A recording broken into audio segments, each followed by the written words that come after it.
Are you an idiot? Well, you're in good company. There are about 8 billion idiots on this planet, and that number grows every day. Don't be the guy or gal that says, "I'm not an idiot," because that makes you the biggest idiot of all. We all have our moments of brilliance and our moments of idiocy. Embrace it, folks. Don't be ashamed. Without those idiot moments, we would never be able to appreciate our brilliance. Welcome to I Love My Idiot, a podcast about the idiots we love, the idiots we loathe, and the idiots we can't seem to avoid. You can follow us on Facebook, Instagram, and Twitter. Visit our website at ilovemyidiot.com. Welcome to episode 7 of I Love My Idiot. I'm your equal host, Clyde November. And I'm Rosie, and we're so excited to have you guys today. Very excited, and I would like to announce that we have our first superfan. Yes, we are super excited about our superfan. Lynette, you are awesome. You have been posting on everything that we post on. You've been reposting our stupid idiot things that we put up on Facebook. I don't know what to call them. And our website and our page. You are the best fan we have ever had, and we're so grateful for you. But the best part about Lynette is the new movement she is starting. That's right. She started hashtagging Clyde is my spirit animal. And at first, I thought that was a little funny, but I've started to notice a few other people hashtagging Clyde is my spirit animal. It's trending. Lynette, you were the first. You were the original. I will not forget this for the rest of my life. Thank you for boosting my ego. And thank you for loving our podcast. Rosie, do you have a spirit animal? I sure do. So my spirit animal is an elephant, which is surprising because I'm a teeny tiny human. Physically, you're the opposite of an elephant.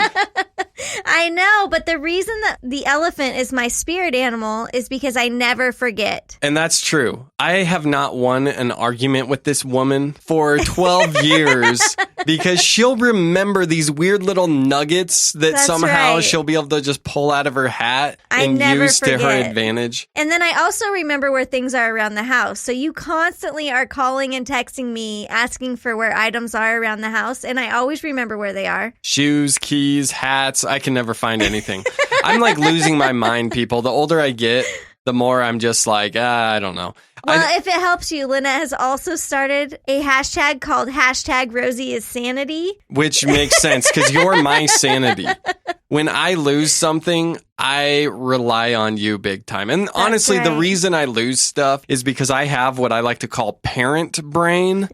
And anyone who's a parent knows what I'm talking about. I used to be really sharp and really intelligent. And then all of a sudden you have all these kids and you pour all your thoughts into them. And then you can't focus on anything having to do with yourself. And you got lucky because you married somebody with a semi-photographic memory. So if I have seen something in the house, I can refer back to that memory and basically tell you where anything is at our house at any moment. Without fail. Yeah, I always find it. You are like a godsend. You are a guardian angel to me. That is not why I married you, but it's just one of the many perks I discovered after luckily getting you pregnant and marrying you. That's right. You know, but I cannot remember something if I never saw it. So every now and then you'll ask for something and you'll be like, I can't believe you don't know where this is. And it's like, I don't know where you put it, Clyde, but it's not where I've seen.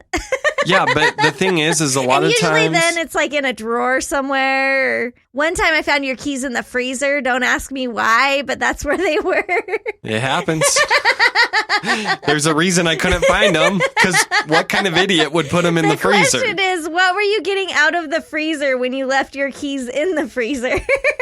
Good question.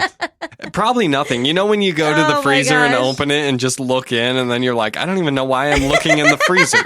It was probably one of those moments. I average about 3 of those a day. Yeah, the funny thing is it had to be you, because at the time none of our kids were tall enough to be able to open the freezer.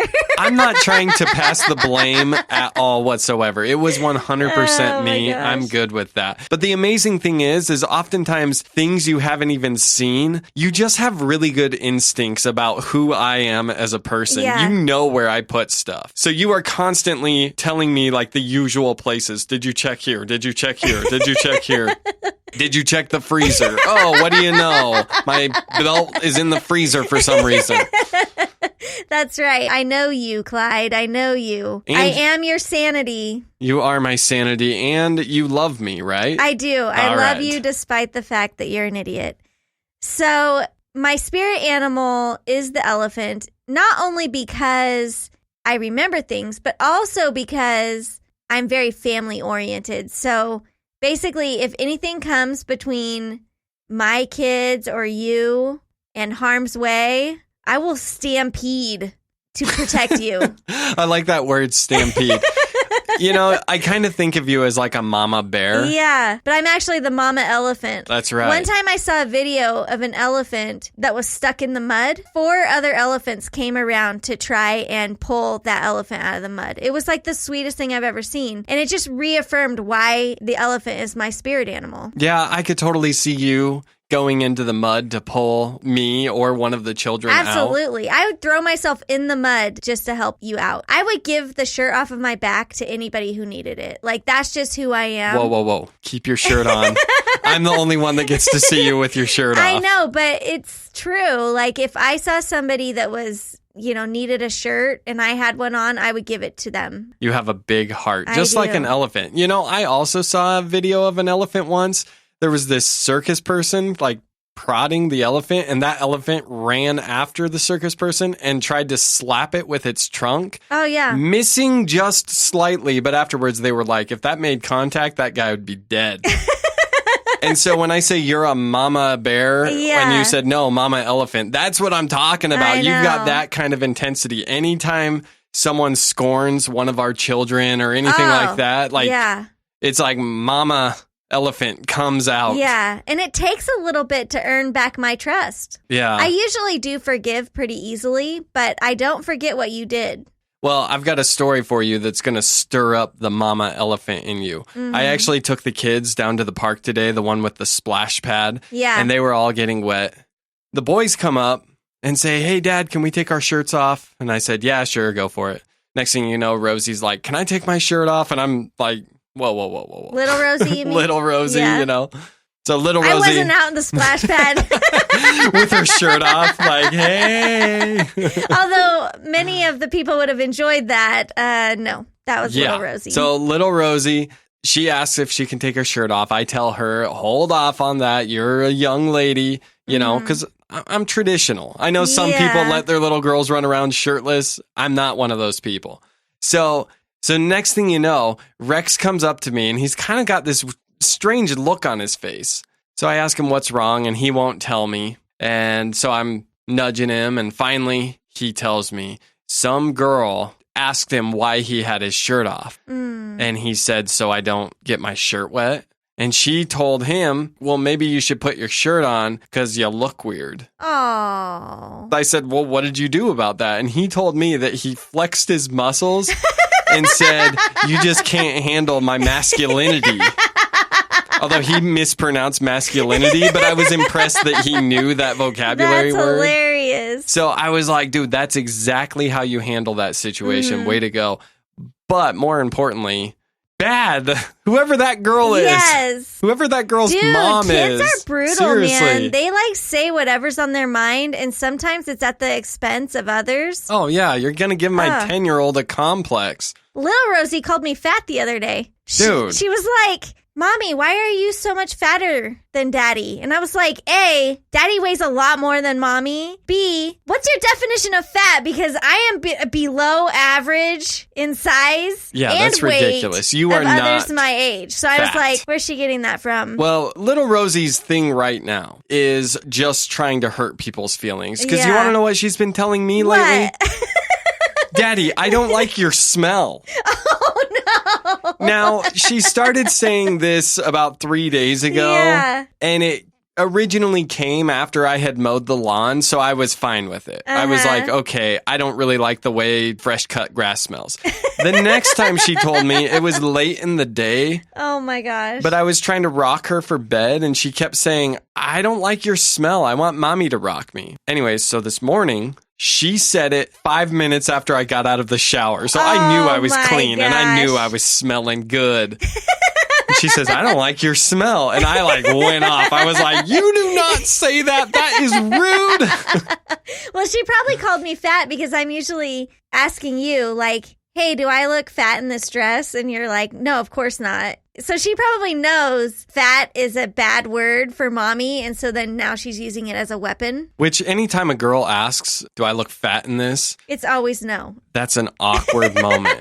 Because here's the thing. You say no too quickly and they feel like you're not being genuine. You just know no is the answer. So Exactly. You really have to kind of take your time, look, pretend like you're gauging it in your head and then be like, oh, you just look absolutely gorgeous. I guess that time that you turned around and I slapped you on the back of the head after you were honest about that shirt I was wearing, it paid off. You remembered.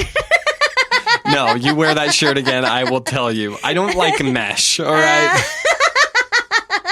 So what is your spirit animal, Clyde? Bigfoot. Figures. Bigfoot is definitely my spirit animal. I don't think I've ever met a human being who liked Bigfoot as much as you like Bigfoot. It's not that I like Bigfoot. I just respect Bigfoot. And him and I have, well, I shouldn't say him because there's more than one Bigfoot out there, people. Clearly. There's a family. Yeah, So- they keep reproducing because Bigfoot seems to span. Exactly. Although I For do years. think the government needs to put them on the endangered species list.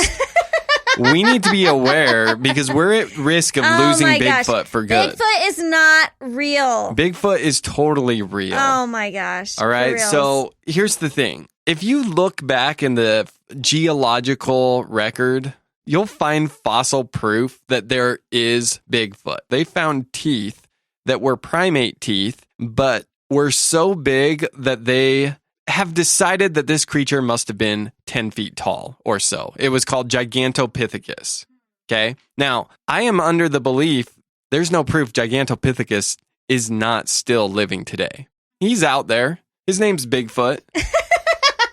He lives in the Pacific Northwest somewhere. Oh my gosh. You and your Bigfoot research, seriously. You have shirts from many states that have Bigfoot on it. Yeah, and I love my Bigfoot collection of shirts. Yeah. One time I found you a Bigfoot shirt in Kansas City of all places. I don't even think Bigfoot lives in Kansas City. No, he definitely doesn't.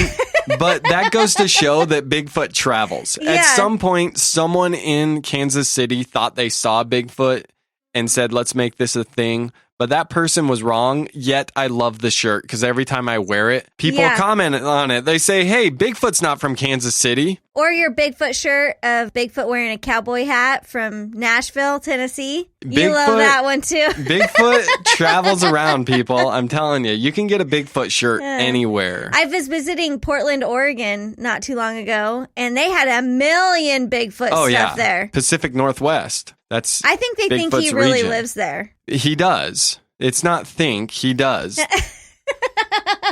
Look, if you can show me evidence to prove that Bigfoot's not real, I will believe you. Your mom even has a story about being camping once and smelling something so repulsive that it could only have been Bigfoot lurking around. So your mom's on my side, and she swears along with me that Bigfoot is real. Her and I have had deep conversations about it. Well, while she was gallivanting somewhere in the Pacific Northwest, her kids didn't know where she was for a week. I don't know if you can trust a woman who probably went there to dance naked in the woods with another person. So I'm just saying. I think there was a lot more going on than just her smelling something weird in the forest. Well, I say we give Mom a call. I want to hear it directly from her mouth, and I need someone to have my back on this.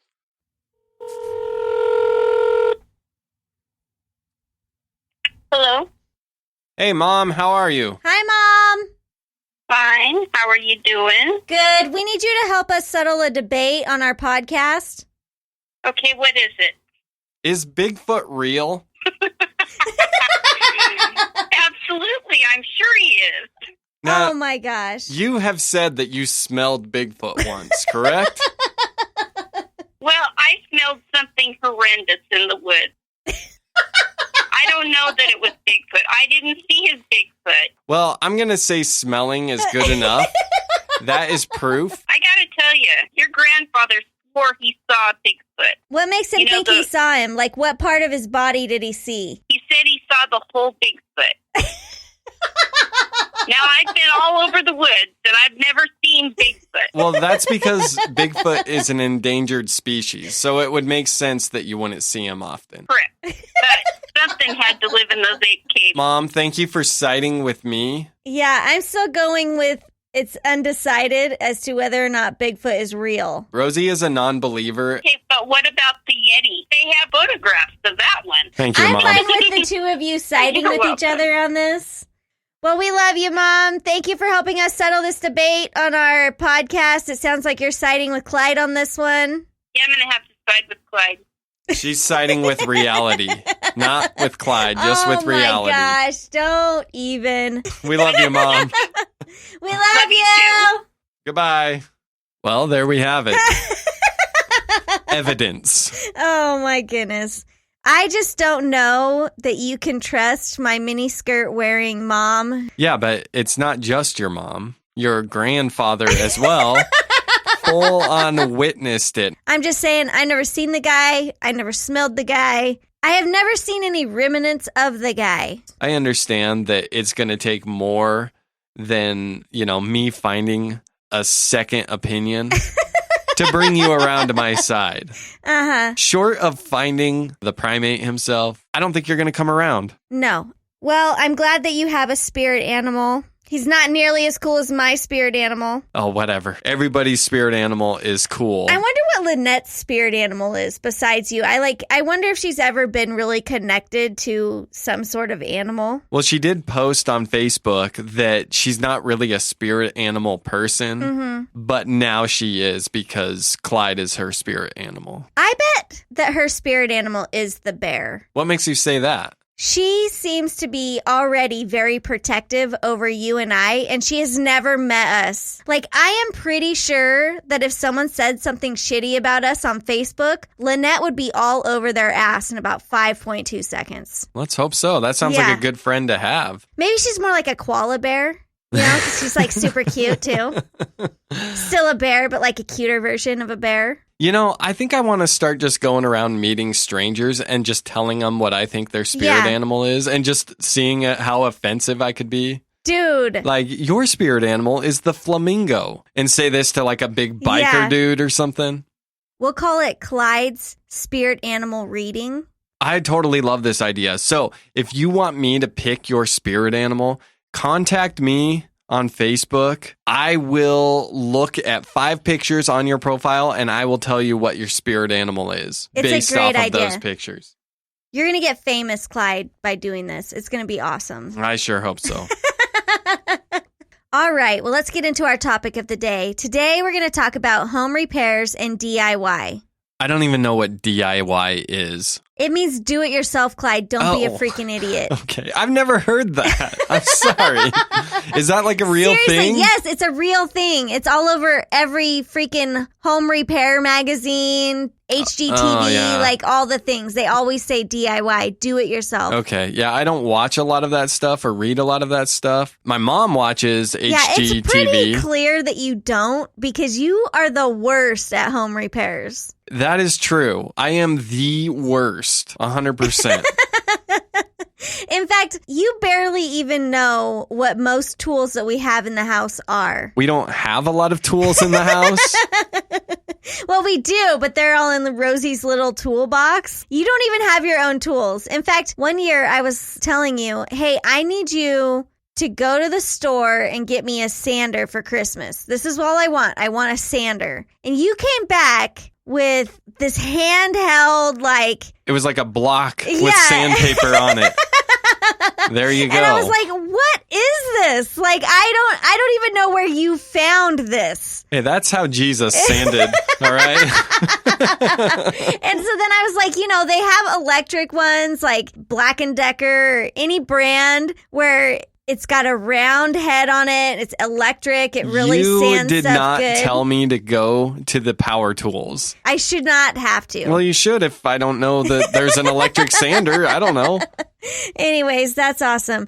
Did you know that the average household, it costs $300 to $500 per month in repairs and maintenance? Wow, $300 to $500 per month? Yeah. So basically in the survey, they took 10 years of time, divided all of the costs that happens in that 10 years by the number of months, and that's how much it came up with. That's impressive. I wonder who the people are that are keeping track of every expense. I wish I had that kind of organizational skills. You're married to that person. Are you kidding?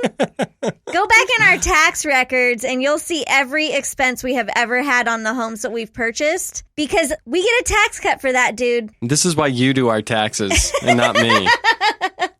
Anyways, we have had a lot of expenses in the 2 homes that we own. I bet it's more than that right now. Because when we first moved into this house, which was just a year ago, we had a bathroom pipe explode, causing damage to the master bathroom and the kitchen, basically destroyed the floor in the master, the ceiling in the kitchen, some of the counters. It's basically been a hot mess. Really, for reals. If you ever buy a home built in the 70s because you think it's quaint and cute and you can fix it up, just don't. Just don't. So over the years, as you said, you're not great at home repairs. So I've come up with a little list of little things I've learned from being married to somebody that is absolutely the least handy person on the planet when it comes to fixing things. Consider your skill level before you take on a home project. Are you serious? You always complain about my skill level, yet you always assign me a job. Because I always have a glimmer of hope. Like every now and then you'll do something that it's like, wow, I think maybe I can trust him with more projects around the house because he nailed it that time. So growing up, did your dad try to fix things himself or did he always hire out like we do? Oh, he always fixed things himself. We never had a repairman come. Not that I remember anyways. But it's kind of his fault that I don't know how to do anything. Because you want to know what my job was on all of these repair jobs around the house? Hold the flashlight, Clyde. Very important job, Clyde. It's an important job, but I never got to hold the screwdriver. I never got to hold the wrench. So we should have had you be the gopher. The gopher. Then maybe you would know what a wrench is. My brother Claude was the gopher. And for people that don't know what the gopher is, when you say, hey, go for the wrench or whatever, you need one guy that runs to go get the tool. You need another guy to hold the flashlight. Meanwhile, I do have a third brother, Clinton. Clinton was the golden child. He's my oldest brother, and my dad really took Clinton under his wing, and Clinton's the one cranking the wrench while I'm holding the flashlight. Pretty soon, I'm like looking over at a butterfly flying in the corner of the room. Flashlight slowly starts drifting away from the job, and my dad's like, Clyde, you need to point that flashlight back here. I'm like, dude, that sounds like every time I have our kids hold a flashlight for me. Well, if it's Rex, he's going to point it right in your eyes. You're like, seriously, you're going to blind me, kid.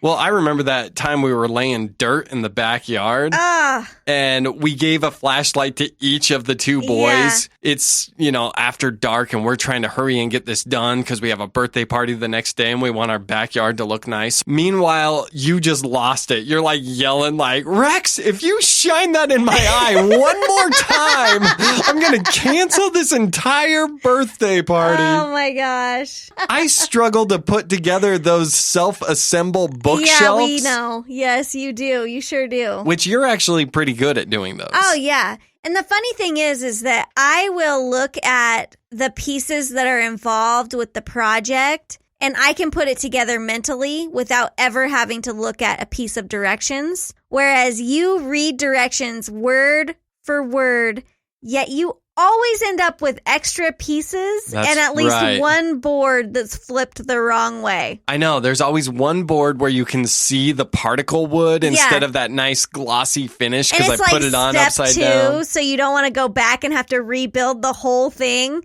I'm always really grateful if it's like a top shelf because I'm so short. Like I can't see up there. So then it doesn't bother me because I'm also OCD. But if it's like a middle shelf, I have made you completely rebuild it before. Oh, yeah. So continuing on this path, I'd actually like to play a little game with you, Clyde. I love games. Just so you know, I have brought You got your toolbox. my toolbox with me Okay. to this episode. And I'm going to select a couple of tools out of my toolbox, and then you tell me what that tool is. This should be easy enough. I'll remind you that I did work in a tool shop. I've been married to you for a long time, and I have never seen a single skill that you learned from this so-called tool shop. Like, I'm not even sure that it was a legit thing. It was. This might be why the boss hated me. Yeah, clearly. He was probably telling you to go get stuff, and you're like, what box number does it come out of? What's the SKU number? I'll have a better chance of Which finding it aisle that way. and about where at in it is it? Exactly. All right, show me the first one. All right. What is this? All right. That obviously is a screwdriver. I'm not an idiot. What kind of screwdriver is it? I think it's like a Phyllis screwdriver. Yeah, that's Close. a Phyllis screwdriver. That's close. No, Clyde. This is a Phillips screwdriver. Yeah, that's what I said. I had a lisp. So does this mean every time I ask you to go get me a Phillips screwdriver, you're thinking it's called a Phyllis screwdriver? Are you for real? I just couldn't recall it. Okay, next tool. Oh my gosh. All right, Clyde, what is this? All right, those are gardening scissors. Wrong. These are shears. Shears. Interesting. See, why can't they just call it what it is? They're gardening scissors. Why do they have to have a fancy name? Because these are shears. Like, that's what they're called. That's what the first person that ever brought these to the planet called it. All right. Next tool. All right. What's this, Clyde? This one is a socket twisty thing. Well, you got the socket right. Do I get, like, some points for that? No. What it's is called a socket wrench. That doesn't even look like a wrench. Oh my gosh, Clyde. It doesn't have to look like a wrench to be a wrench. It is a socket wrench. All right. What's the next tool? All right. What are these? Those are grabbers. No. These are called pliers, Clyde. Oh, like needle nose pliers? I've heard of needle nose pliers. There are many types of pliers, Clyde. I thought These pliers... ones do not have a straight nose. I know. I thought they had to be pointy to be pliers. No. Oh my gosh. For all right. reals. All right, Clyde. Last one. What is this? That is a wrench. Wow. Yeah, I got it. Impressive. See, I know my tools. Consider your skill level before you take on a home project. Number 2 on my list is know the risk. Now, that is a big one because I have literally almost killed myself. Many times. I tried to change the battery on my own car once because I was like, any idiot could do that. Yeah. But I was driving... You almost caught the garage on fire. No, listen to this. I was driving a Buick Rendezvous, which my first mistake was ever buying a Buick Rendezvous. And if you own one of those, you know exactly what I'm talking about. A normal car, to change the battery's right on top. The Buick Rendezvous, for some reason, they bury it below the engine. So you have to remove all these engine parts. Now, keep in mind, I have no idea what I'm doing. Somehow, I end up dropping the wrench, and it ends up, I don't even know what it's called. I think it's called arcing. It ends up like arcing the battery, and sparks are flying 15 feet high. Fortunately, we had a garage with a tall ceiling. This was happening for approximately half a second, and I reached down just to like slap the wrench away from the battery, and it like put third-degree burns on my hand. And then it made me realize, had I slapped it away differently, you know how like electricity makes your hand grip things, and I was like, oh my gosh, I could have died. And then I like looked over, and our son James was standing there. He was like 4 years old. He had these huge eyeballs. Dad, Dad, those sparks were huge. Well, then when I came home, James was the first to tell me because I don't think you were actually going to tell me it happened. Oh, yeah. I said, Mommy can never know about this. And James goes, Mommy, there was fireworks in the garage. The kids sold me out. And so then I was like, what's with the fireworks in the garage today? And then you had to tell me. Yeah, the great thing is James didn't realize how close I was to dying. But this is why that was the moment I decided I'm going to stop faking it. I'm going to stop faking to be some kind of man that knows what I'm doing. It is important that you know the risk of your job. Don't do something if you don't have the skill level, and it could potentially be dangerous. All right, number 3, identify what the cost is. Now, this cost includes both monetary costs and the cost of your time. When we first moved in, there was this old faucet in our bathroom.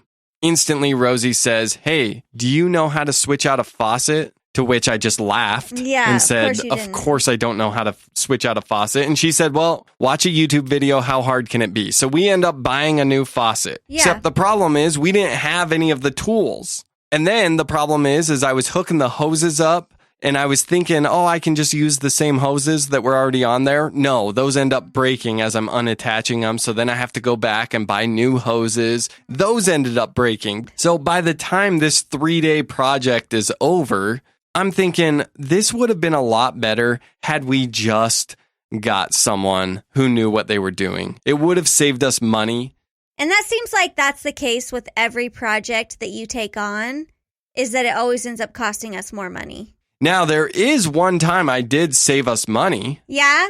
The demolition in the kitchen. That is true. You did save us some money there. They were getting ready to repair our kitchen, and I was like, dude, I can do the demolition. Now, when it comes to breaking shit, Clyde has got that I am an expert at breaking shit. He is so good at it, everybody. That's right. Give me a hammer, and I will do your demolition. It was fun, too. I have never seen you kick the top of a countertop off before that, and I was like, whoa, that's impressive. I didn't realize you had that sort of strength. Be honest. Did it get you a little hot? Were you like, ooh? No, because you had that sweat line going down your back. If you're getting butt sweat while you're demolitioning a kitchen, I don't think anybody's attracted to you in that moment. Number 4, evaluate the cost of your time. Like, time is not free, everybody. Oh, yeah, absolutely. So when you're deciding to do a project, also think about the number of hours that it is going to take you. Because, for example, when our kitchen exploded and the bathroom was destroyed, it took the guy about an hour to rip out the entire floor and the ceiling of our kitchen. Whereas if you had done that yourself, it probably would have taken a couple of days at least. More than a couple days. It would have been a week. And the great thing is the guy took all the scraps with him. He just threw them in his truck and took them. That would have filled up our garbage can. And I hate it when your garbage can gets backed up. Exactly. All of these things need to be added into your cost when you're thinking about doing a project. As part of evaluating your time, I always think about how many days off do you have?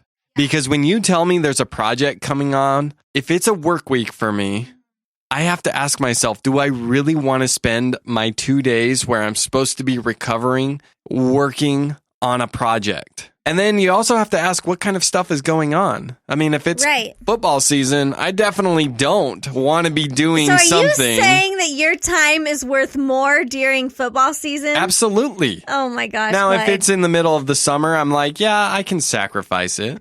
All right. So the next thing on the list is thinking about the quality of the work that you can do yourself versus hiring a professional to do it.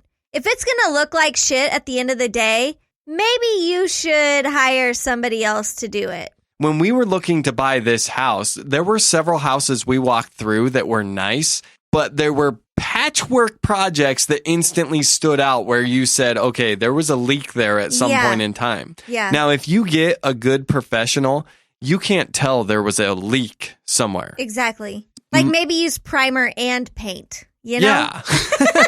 And we'll get to that. Maybe take a little bit of extra time and buy the bonding and the mud to make your lines look really good. Yeah, you know? Exactly. So When I was a kid, in my childhood house, we had a similar thing happen where one of the bathroom pipes leaked and ended up destroying the ceiling. My dad patched the whole thing back together. He never repaired the bathroom floor, but he did patch the ceiling. It looked awful. It was an eyesore for the rest of my childhood. Well, fast forward 25 years or so, my parents finally decided to sell my childhood house. And the realtor did the walkthrough, and first thing he told my dad, this all has to be fixed. And the funny thing is my dad was given insurance money to fix it right. Oh, sure he was. So you know that he just did this patchwork job and then felt like, oh, sweet, I've got all this extra money. Yeah. It would have been better just to use that money to get it done right at that time. Oh, totally. You know? Even with our thing, he's like, you can do a lot of this work yourselves. And we're like, no, we're not doing that ourselves. Yeah, if we've got the insurance money, we're going with a guy that knows what they're doing. Not only did we spend every dollar of that insurance money to fix our stuff. Every cent. Except the one thing that I thought I could trust you to do with the finishing work. Now, you had done such an excellent job with the demo work that I thought, I think I might be able to trust Clyde with just one thing. See, and this is the problem. You do one thing right, people start getting faith in you. Why don't you share with our listeners what it is that I trusted you to do and what the outcome of that was? You trusted me to paint the bathroom. Because after all the work was done in the bathroom, it needed to be repainted. Right. I thought it would be an easy job. Yeah. Boy, was I wrong. So first of all, that bathroom has no circulation, so it was like working in a sauna. Secondly, it took me hours to tape everything up. Third, I didn't know what kind of paint to use. I went to buy white paint. Turns out there's millions of varieties of white. Okay, so I'm looking at all these different whites. I find one that says pure white. Yeah. And I said, okay, that sounds right. I want my walls to be pure white. And keep in mind, he ends up buying an indoor-outdoor paint that is matte. Not an ounce of gloss in this paint, which is the worst kind of paint that you can ever use in a bathroom because it's a steamy, steamy room. You're speaking a foreign language to me right now. I don't know what those words mean. The listeners will know. Eventually, that whole room's going to be yellow. Let's just face it. Which will be okay if it starts to turn a little yellow, because let me tell you what happened when I painted it. I want you to close your eyes and picture a bathroom and picture everything that's white inside a bathroom. Yeah. You've got your light switches, you've got your toilet, you've got your shower. All of those things are white until you paint the walls with something called pure white. Okay, pure white is the whitest white that there is, and it made everything else look yellow. Yeah. Our shower looks yellow. And not because it's dirty. Our light switches look yellow. Our toilet looks yellow. Everything looks yellow in there. It's horrible. But the walls, like when you turn the light on, you feel like you're in a star. Like it is so bright. It hurts your eyes to be in this room when the lights are on. I spent hours doing this. Even if it was a good color, it looks like crap. It looks patchy. Yeah. I don't know what I did wrong. Did you do the primer? What's primer? Oh my gosh, Clyde. Dude, you should not have gone out of town and asked me to take care of this project. You should have known. I'm just glad I didn't trust you with the spackling. That's all I gotta say. It'll do for now. I know, you almost did too. I know. You said, surely you can do that. All right. And sixth and final thing, know your idiot. That's right. If the word might be able to comes into mind, don't trust your idiot to do it. Don't mess with might. No. Might means can't. Exactly. Unless it's a solid, I can trust this person to do this project, you're going to waste money. You're going to waste time. It's going to give you a headache, maybe even cause an argument between you and your idiot. Just know your idiot. If your husband is incompetent, don't have him do stuff. That's on you at that point. It's on me. It's Rosie's fault. From all of this home repair stuff that we recently dealt with our home, we did actually have a idiot redemption. And I think this should be a new segment. The truth is, we are surrounded by idiots on this planet. And I know, at least from my own experience, a lot of times I get so hung up on focusing on what makes that person an idiot. And when someone ticks you off, you have a hard time letting that go, even if they redeem themselves. There's just not enough idiots in the world redeeming themselves. So if you know somebody that has, we definitely want to know about it.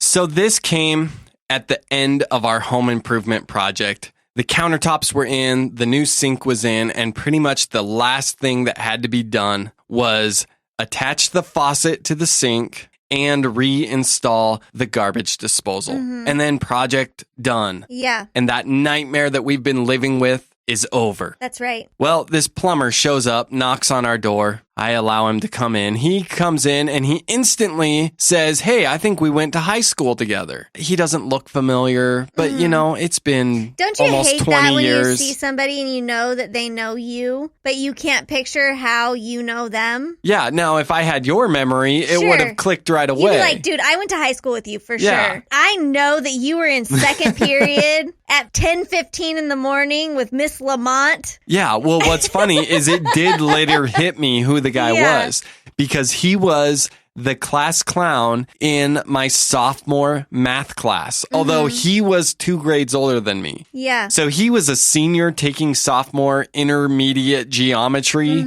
So And now he's an intermediate plumber. yeah, you don't want the class clown from your intermediate No. math class being your plumber Yeah, one you day. instantly get this feeling of, was there another choice? Or like, are you the only plumber available? Exactly. Yeah. I'm like, they were scraping from the bottom of the barrel here. And let me tell you, this guy was a freaking idiot. Oh, yeah, he takes it to a new level.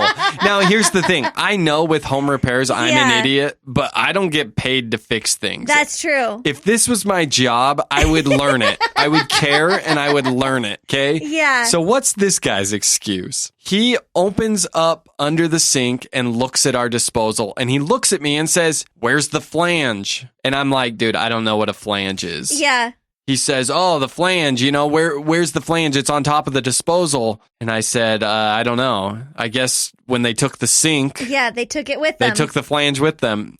And he goes, "You know, without the flange, I can't rehook this disposal up." And I said, "Well, not a big deal. I'll rush down to Home Depot. Yeah. I'll get you a new flange." Can't do it. Can't do it. They don't sell flanges separate.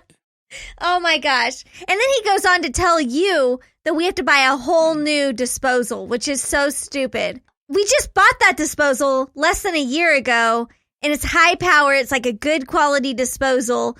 So he tells me I'm going to have to call the countertop company and get my flange back. Otherwise, I'm going to have to buy a new disposal. And then Yeah. he proceeds to start to hook up the faucet. Except then he runs into his next roadblock.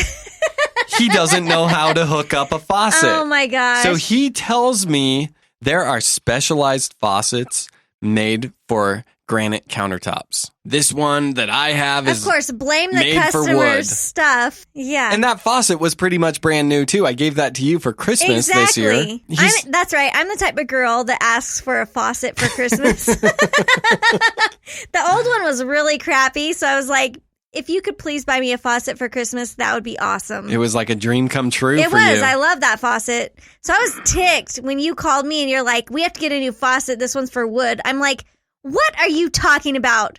Well, here's the thing. I believed the guy because Yeah. I'm assuming he knows what he's doing. And since I have no ounce of know-how Yeah. with any of this stuff, what am I going to say? Well, why don't you play them the message that you left me? What they need to know to understand the message is that I went to Home Depot to try to figure all of this out, right? We had contracted through Home Depot, so it was their countertop guys. They arranged the plumber. So I go to Home Depot because I'm figuring face to face, I'm going to get more done. So when I left Home Depot, here's the message I left for Rosie. Well, I'm leaving Home Depot, so I'm hearing different things from everybody. So the plumber was like, oh, you have to have a specific kind of faucet for granite countertops. I'm looking at the faucets, and none of them specify what kind of sink they're for. So I go over and I talk to the lady that's like sitting at the desk where we had our first meeting, and she has no idea what I'm talking about, right? So she's like, well, let's go find someone in plumbing. So we go find someone in plumbing, and then that person's like, did they bevel it? And I'm like, I don't know what that means. And it was like, basically she was saying that like after you drill the hole, you kind of have to carve the underside of the hole so that you can fit the thing to screw the sink on. And I was like, well, apparently they didn't because it won't fit. And then she was like, yeah, she's like, they don't make specific sinks for it. You have to get it beveled. So we go back with the lady back to the thing, and she calls Precision Countertops, and she's like, yeah, it didn't get beveled. And they're like, what are you talking about? She's like, we've never had an issue with a faucet not being able to screw in. It's like I'm hearing different things from everyone. So Lisa was like, have him go take a picture of it and email it to me so I know what he's talking about. Now I gotta go take a picture, which is very annoying. I don't know. I hate doing stuff like this. I hate going in and doing stuff like this because I don't know what I'm talking about. And so I'm like trying to explain it the best I can. And like I told the lady the flange was missing, and she's like, we sell those. Now they have a guy that's on it, according to the guy she talked to. They haven't called us back because someone has been on it all morning trying to figure out what happened to our flange. So, and this is really annoying because meanwhile, we don't have a kitchen sink, which is a total pain in the butt. Before you go on, just imagine being the Home Depot customer service person trying to help you through this moment when you're calling things a thingy. You're misrepresenting if it's the sink or the faucet. Or the faucet. I know. I noticed that in the voicemail. I'm like, I feel bad for these people who are having to deal with you as a customer that knows absolutely nothing about what you're talking about. However, eventually the guy that they had on it did call me. His name was Mark, and basically went off for, I would say, a good 5 minutes about how every plumber should carry extra flanges. Then I mentioned the faucet, and he's telling me he has no idea what I'm talking about because every faucet should work. But then he says, you know what? I'm going to trust the plumber saw something and I just don't know what it is. So we can sell you a new faucet. And I said, fine. I need a faucet. Sell me a faucet. Dude, I am so glad you did not buy a faucet.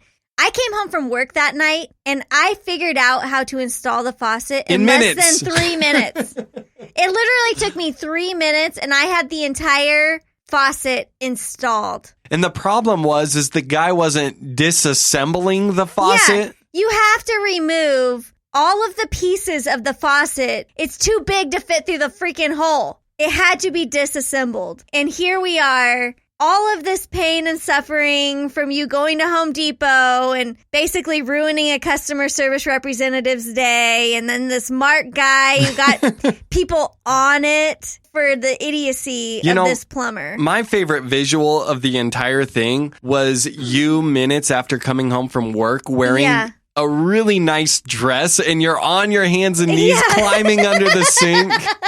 I should have taken a picture of that. Oh my gosh. I know. We could have totally put it on Facebook for our fans. I know. That would have been a great picture. So the next morning, I call Mark back and I tell him, hey, we don't need to buy a faucet. My wife figured it out.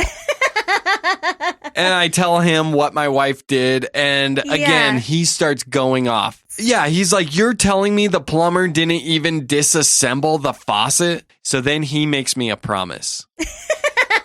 He says, I'm going to call that plumber's manager. I am going to make sure you don't have the same plumber return. And I said, thank you, because I vaguely know the guy, so that makes it a little more awkward. So 2 hours pass by, and there's a knock at the door. And I run down, I open the door. and it's the same idiot. And I'm thinking, the class clown from high school is back, that's baby. right. And he says, "Hey there again, Clyde." And he comes on in, and I'm thinking, oh, Not an ounce of remorse. So why don't you play them the message that you sent me and what I said back to you? Plumber's here, and they brought the same guy back. Dang it. Did you tell him he's an idiot because your wife figured out how to fix it in less than 3 minutes?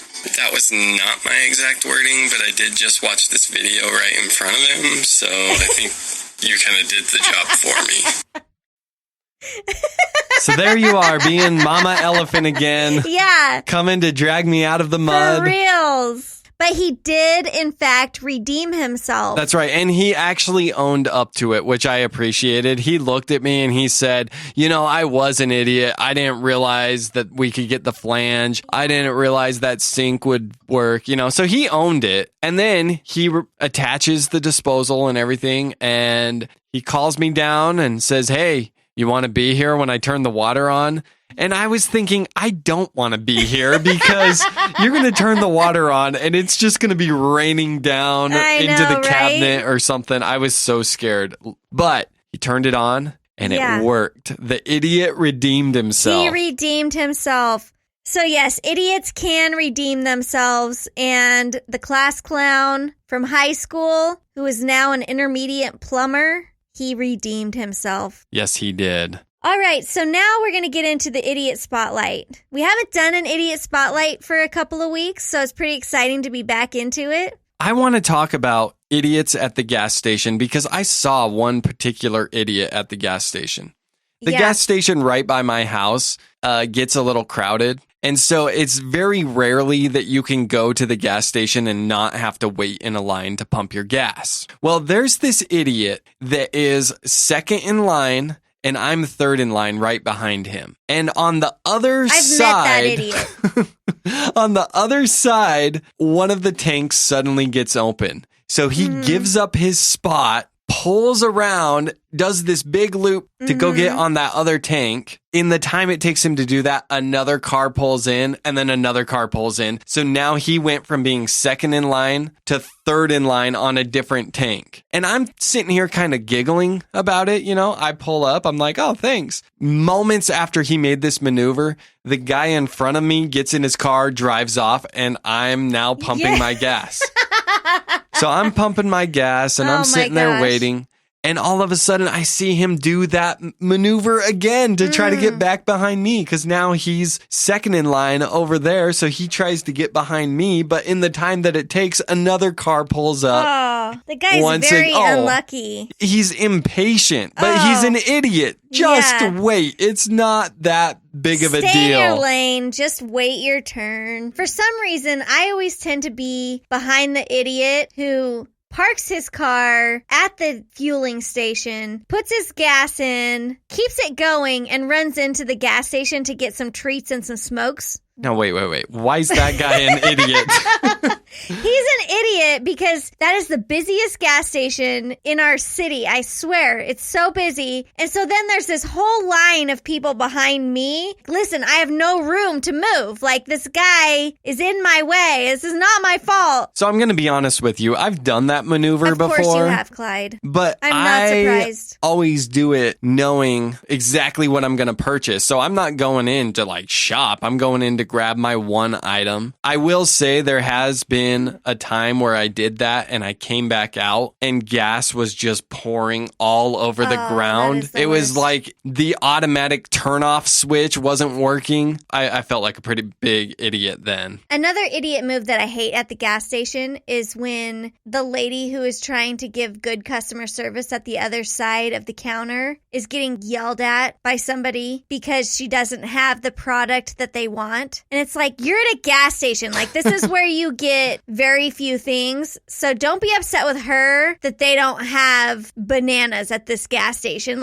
Go to the freaking store to buy your bananas. And why would you yell at the lady behind the counter? She doesn't make choices for what kind of products the convenience store holds. Exactly. That's not her fault. Beer, cigarettes, and lotto tickets. If you're not looking for one of those three things, everything else on the list, go somewhere else to get it. Another idiot that I've seen many times is the idiot that pumps their gas, but they're too cold to stand outside and wait. So they get back inside their car. Dude, I read somewhere that you can die from doing that. I've heard that too. You build up static electricity. Yeah, that's not even safe. Yeah. So don't do that. But that's not even what bugs me, because I don't care if they burn their eyebrows off. What bugs me is when they don't hear the click of the machine because they're inside their car. I have to sit here and start honking my horn. Now, I'm okay with honking a horn, but yeah, I hate it when you do that. Sometimes you got to let people know they're idiots. What about the idiot who gets a fountain drink, drinks half of it, and then refills it before he even pays? I had a feeling you might go there. Oh my gosh. Okay, why? You know this is a maneuver I do. Yeah, so embarrassing because you can see that she's staring at us while you're getting your soda, and she totally sees that you just drank half of it and then refilled it, and you're only still going to be charged $1.09 for your soda. You know what? If you're not doing that, you've got problems. Every time you get a fountain soda, you should be getting a soda and a half, really. No. Because you drink half of it. I do not agree. Yeah. It may be embarrassing, but I'm just maximizing my $1.09. So idiots, be nice to the cashier at the gas register. Be patient with the people in line to get gas. And drink as much soda as possible. No. Make the world a better place. Don't be an idiot at the gas station. Let's get into everybody's favorite segment, Clyde's Google searches. Yeah, we took a break from Clyde's Google searches last week. It's back, baby. It's back. I know. I heard from several people, what the heck? Where was Clyde's Google searches? Exactly. All right, hand over your phone. Let's see what you've been looking at. All right, here you go. Why did you Google search, how tall is Chris Pine? Because I hate that guy. Dude, I love Chris Pine. Yeah, I know you love Chris Pine. Everyone who knows you love Chris Pine because you somehow managed to bring it up in every conversation. Oh my gosh, seriously, he's my number one. He's Rosie's celebrity crush. Oh, totally. And you know what? I wanted to be better at something than him. So I've been thinking for days, what do I have that he doesn't? And then it hit me. You said you were into tall guys. I am into tall guys. So I was like, I'm tall. I bet I'm taller than that guy. So Googled it, and guess what? What? I got 2 inches on him. Although what is sad is for an actor, he's pretty tall. He's 6 feet tall. See, I knew I'd be into him. Chris Pine, if you ever listen to this. There's a Rosie pining for your affection. If he walked into the room, you would just faint. I would literally lose my words. It would be crazy. And I'd probably lose a fight, so. But you got 2 inches on him, baby. That's right. I'd stand over at him, talk all big, and then probably get punched in the face. I'd go down with one punch. Yeah, I'm not afraid to admit true. it. You know, I have a celebrity crush as well. Oh, do you? I do. Who is it? Olivia Newton-John. See, I'm loyal. I picked her back in 1989 when I watched Grease for the first time. So even her 60-year-old self. I don't know what she looks like now. I don't want to. As far as I'm concerned, she is Sandy from Grease. Why did you Google search, what is the secret ingredient in Oreos? Did you know it's nicotine? Okay, I made that up. That's a joke. No, oh man, I love Oreos. Now, here's a question I have for you. What products do you buy every time you're at the grocery store, whether you need it or not? Because Oreos is that thing for me. Every time I'm at the store, I'll buy a package because I know they'll get eaten. Mm-hmm. It doesn't matter if we already have 1 or 2 packages. I know the third one will get eaten too. I always buy tea. And it drives you crazy because we have probably 500 packages of tea in our house. That's but I'm true. always nervous that I'm running low.